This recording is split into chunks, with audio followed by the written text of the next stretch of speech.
celebration we celebrate the coming of Jesus Christ and the same time his birth, Jesus Christ.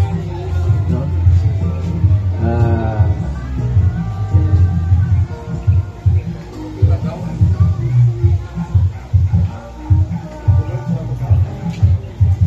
Thank you, Lord,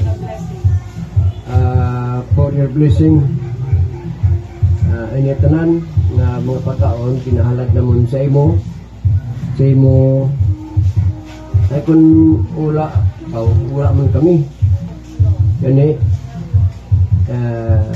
in behalf sa among vision.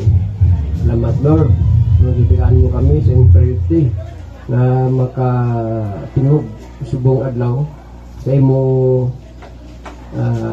pagkatao. Amuna na. In Jesus' name, Amen. And your Father, the Son, and the Spirit, Amen.